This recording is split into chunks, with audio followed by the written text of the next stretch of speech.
नमस्कार दोस्तों, मैं आप सभी का स्वागत करता हूं अपने यूट्यूब चैनल एग्ज़ाम कॉपी में। दोस्तों, आज से मैं इंडियन हिस्ट्री पढ़ाने जा रहा हूं, भारत का इतिहास। और इसमें हम इतिहास को अच्छे से देखेंगे ताकि हमारी जो भी आने वाली जो परीक्षाएं हैं, जैसे अभी कांस्टेबल में भी तकरीबन 26,000 पद आने वाले हैं, 26,700 कुछ। और लेखपाल के फॉर्म तो भरे ही जा रहे हैं। इसमें भी तकरीबन 8,500 तो नहीं है, 8,000 समथिंग पोस्ट है।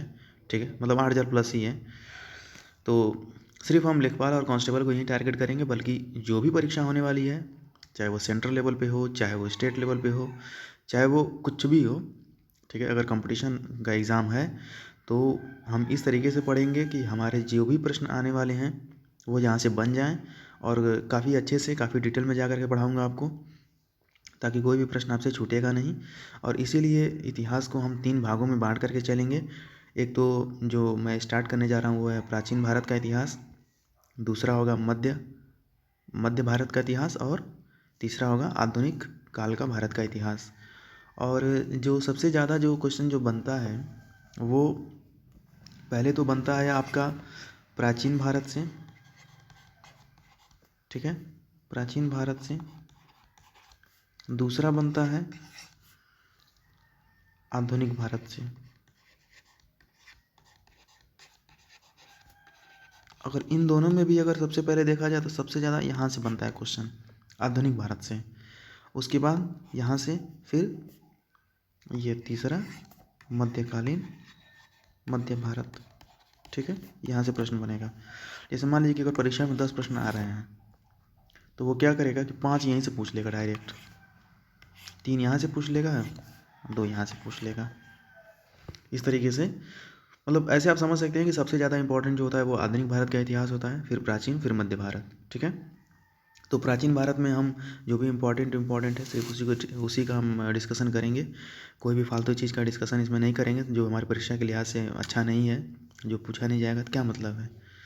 तो इसलिए ताकि हम इसको कंप्लीट कर लेंगे, फिर मध्य भारत पे आएंगे। लेकिन हमें पढ़ना तो पूरा है, क्योंकि अगर मान लीजिए कि अगर 2 प्रश्न की वजह से अगर आपका सिलेक्शन रुक जाता है तो ये अच्छा नहीं है ना।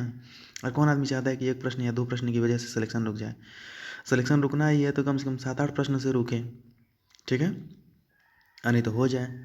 क्योंकि यार 1-2 प्रश्न से जब रुकता है सिलेक्शन में तो बहुत दुख होता है, ठीक है, मतलब बहुत दुख हो सकता है, आप समझ सकते हैं इस चीज़ को, ठीक है। तो ठीक है, आज हमारा पहला सेशन है।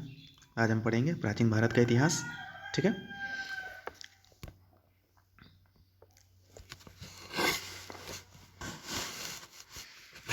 तो सबसे पहले हम देखेंगे और समझने का प्रयास करेंगे कि इतिहास जो शब्द है वो बना और मिल करके कैसे बना है वो, ठीक है। तो इतिहास जो है वो है इति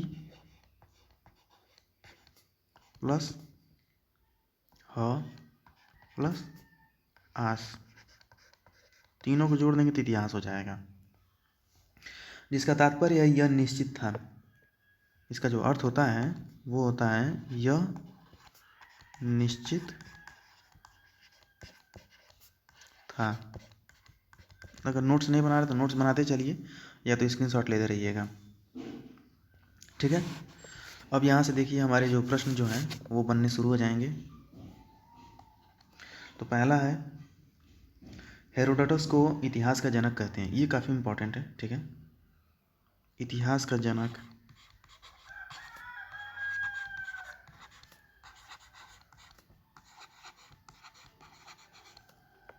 किसे कहते हैं, तो हेरोडोटस को कहते हैं,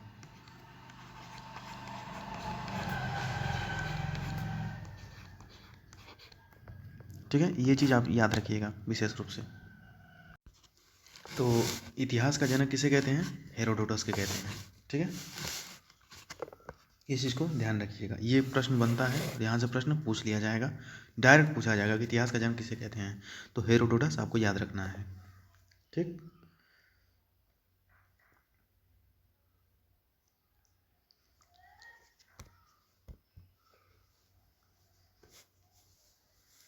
फिर हम यहाँ पर देखेंगे कि प्राचीन भारतीय इतिहास के जानने के स्रोत क्या क्या हैं, ठीक है।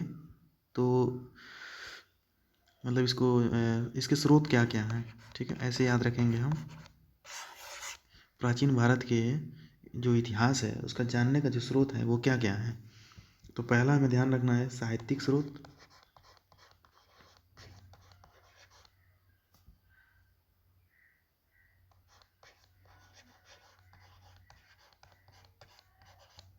ठीक है। दूसरा पुरातात्विक स्रोत,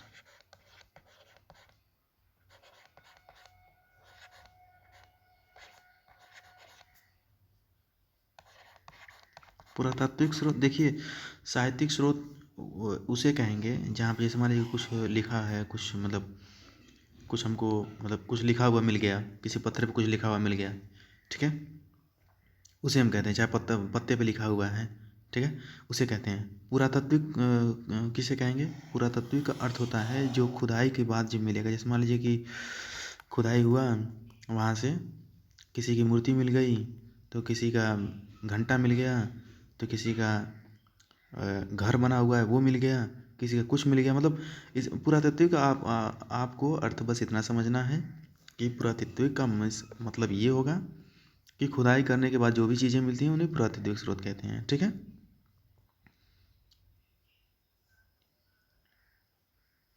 फिर उसके बाद हम देखेंगे, तो साहित्यिक में हम जब जाएंगे अंदर, ठीक है, तो यहाँ पर हम देखेंगे हमारे वेद हो गए, पुराण हो गए, ठीक, आरण्यक हो गए, उपनिषद हो गए, ठीक है, महाभारत हो गया,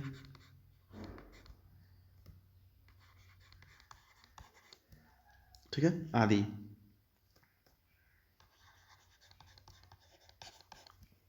फिर अगर पुरातत्व की बात करेंगे तो वही जो मैं बता रहा था कि अभिलेख हो, जैसे मान लीजिए कि होता है।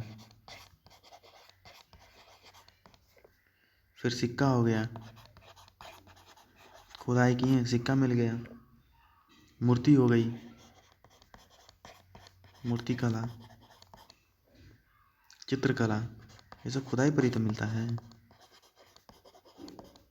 आदि। ये आपको ध्यान रखना है इतना, ठीक है। तो अब हम एक एक करके सारी चीज़ों को देख लेते हैं। पहले हम देखेंगे ये वेद को, वेद।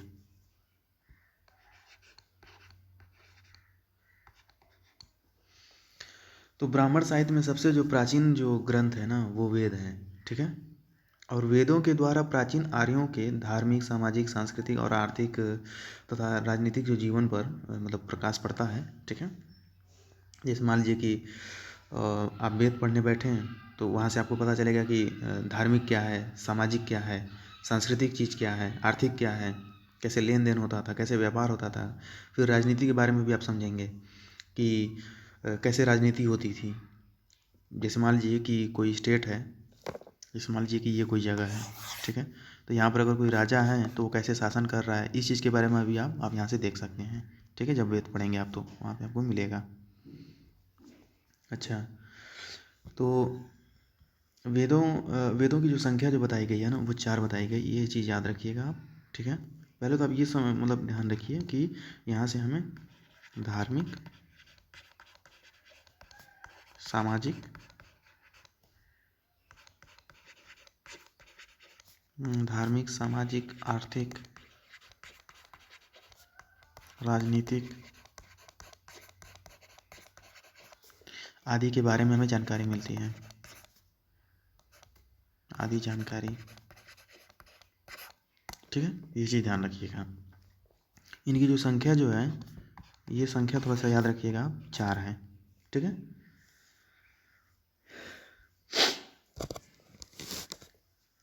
फिर हम बात करेंगे आरण्यक की बात करेंगे।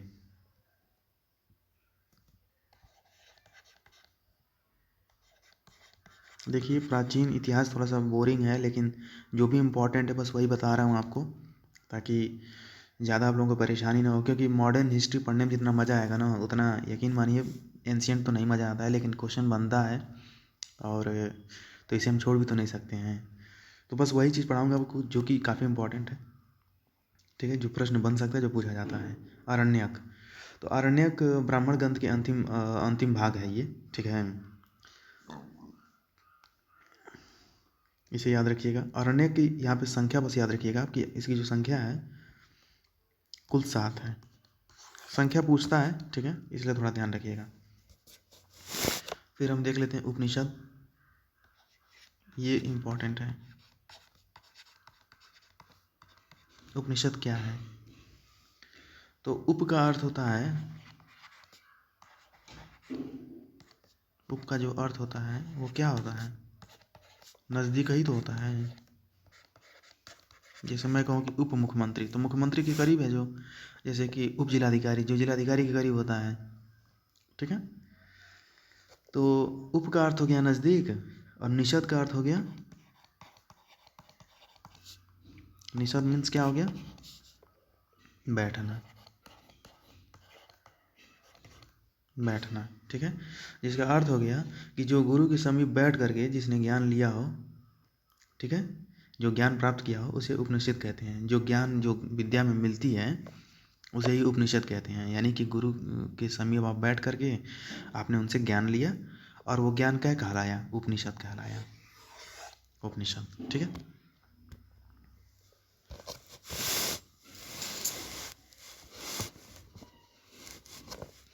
देखिए एक प्रश्न यहाँ से बनता है कि सत्यमेव जयते, ये प्रश्न कई बार पूछा जा चुका है। सत्यमेव जयते ये कहाँ से लिया गया है? तो ये एक उपनिषद है, मुंडकोपनिषद,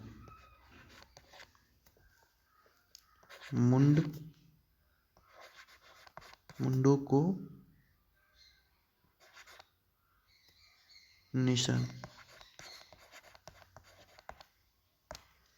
यहाँ से ये लिया गया है, ठीक है। ये बहुत ज़्यादा इम्पॉर्टेंट है, अब तक जितना भी पढ़ाया हूँ हिस्ट्री में उनमें से सबसे ज़्यादा इम्पॉर्टेंट यही चीज़ है। ये प्रश्न क्योंकि कई बार आ चुका है, ठीक है। एक और फैक्ट याद रखिएगा, उपनिषदों की संख्या कितनी है? 108।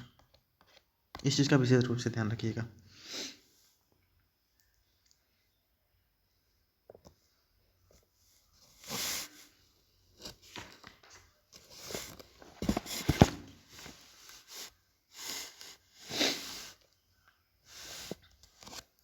फिर अब हम बात करेंगे पुराण की, इम्पॉर्टेंट है, ठीक है। पुराण में जो भी बताऊंगा वो सब इम्पॉर्टेंट होगा।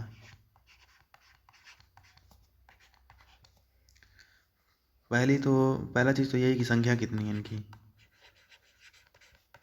संख्या याद रखना है 18। पुराणों की संख्या कितनी है? 18 है।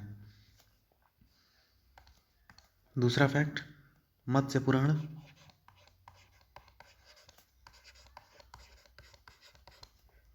सबसे प्राचीन,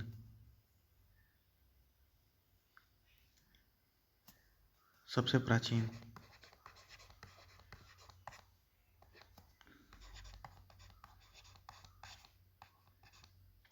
सबसे प्राचीन कौन सा पुराण है? तो वो मत्स्य पुराण है, ठीक है। थोड़ा सा राइटिंग अच्छा नहीं है लेकिन एडजस्ट करिए। महाकाव्य,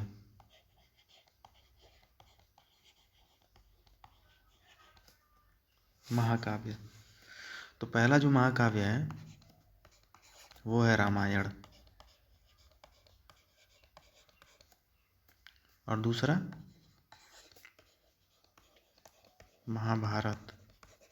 ये 2 महाकाव्य हैं, ठीक है। रामायण का रचना किसने किया?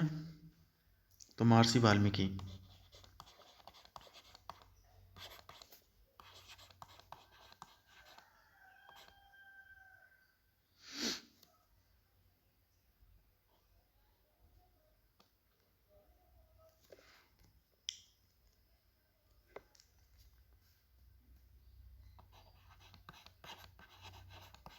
महर्षि वाल्मीकि ने किया। ठीक है। महाभारत का रचना किसने किया? तो आपको पता होगा कि वेद व्यास ने किया था। ठीक है।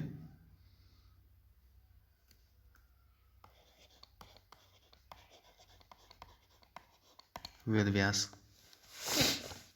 तो ये हमारे हो गए महाकाव्य।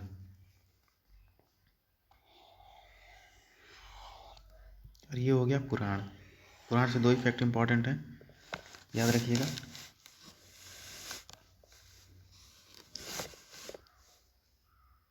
अब हम बात करेंगे बौद्ध साहित्य की।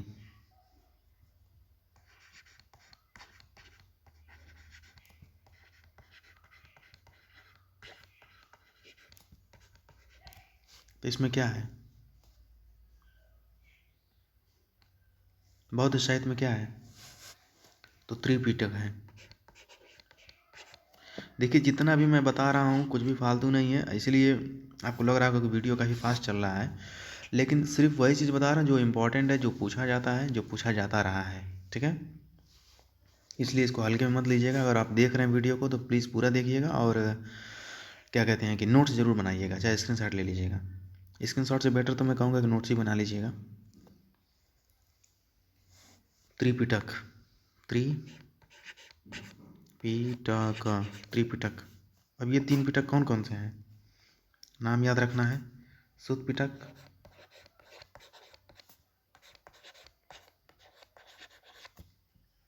दूसरा विनय पिटक,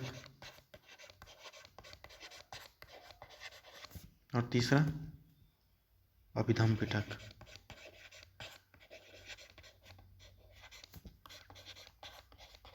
ये तीनों पिटक काफ़ी इंपॉर्टेंट हैं, ये पूछा जाता है। और सुत पिटक को इंसाइक्लोपीडिया कहते हैं, क्योंकि ये काफ़ी ब्रॉड है। ये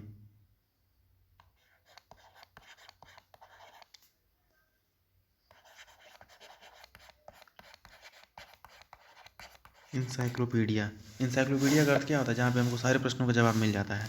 तो यहाँ से आप समझ सकते हैं कि सुत पिटक जो है वो काफ़ी ब्रॉड है, काफ़ी विस्तृत है ये।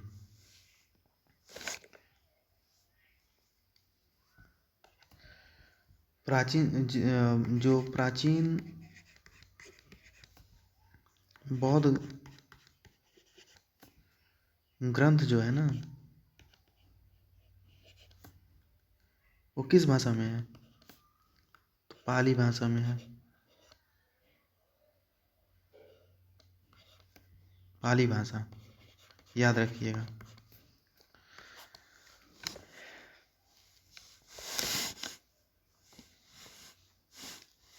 अब हम आते हैं जैन साहित्य पर। अभी तो बौद्ध साहित्य चल रहा था, ये बौद्ध साहित्य। ऐसे ही हम जैन साहित्य को देख लेते हैं।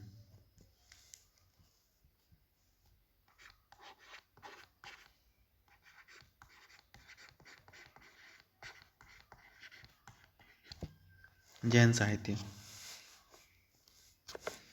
जैन साहित्य को आगम कहते हैं, आगम।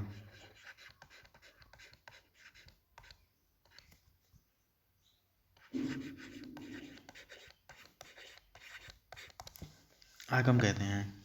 ठीक है।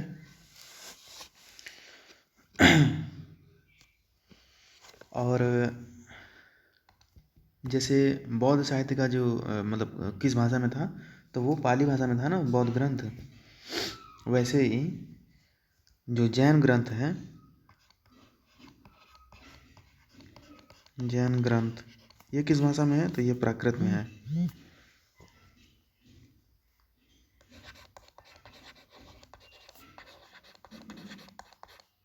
ये प्राकृत भाषा में है। ठीक है। महावीर स्वामी के जो भी आपको उपदेश मिलेंगे ना, इसी भाषा में मिलेंगे। और गौतम बुद्ध के जो भी उपदेश मिलेंगे वो पाली भाषा में मिलेंगे। ठीक है। इस चीज़ का विशेष रूप से ध्यान रखिएगा।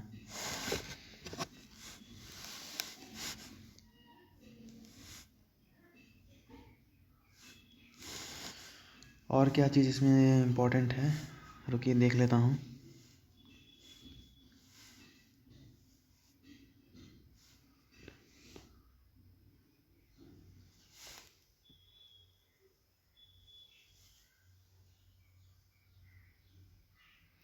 और और इसमें तो कुछ इम्पोर्टेंट, हाँ एक ये चीज़ इम्पोर्टेंट है, रुक जाइए, इम्पोर्टेंट चीज़ तो छूटने नहीं दूंगा, इतना तो कन्फर्म है, दिख गया तो बताऊंगा और नहीं दिखेगा तो अगली वीडियो में बता दूंगा। एक प्रश्न पूछा जाता है टालमी, ठीक है, तो टालमी ने कौन सी बुक लिखी थी, तो ये जियोग्राफी इन्होंने बुक लिखा था, जियोग्राफी नामक इन्होंने बुक लिखा था, ये चीज़ इम्पोर्टेंट है, ठीक है, इस चीज़ का विशेष रूप से ध्यान रखिएगा। और कल हम पढ़ेंगे चीनी लेखकों के बारे में, जहाँ से क्वेश्चन बनता ही बनता है, ठीक है, चीनी लेखकों के बारे में पढ़ेंगे, फिर अरबी के बारे में थोड़ा पढ़ लेंगे, फिर अन्य विदेशी लेखक के बारे में पढ़ेंगे, यानी कि जो भी लेखक हैं कल हम लेखकों को समाप्त कर देंगे, फिर उसके बाद बढ़ेंगे हम पुरातात्विक स्रोत की तरफ। और पुरातात्विक स्रोत में हम देखेंगे, एक मिनट रुक जाइए,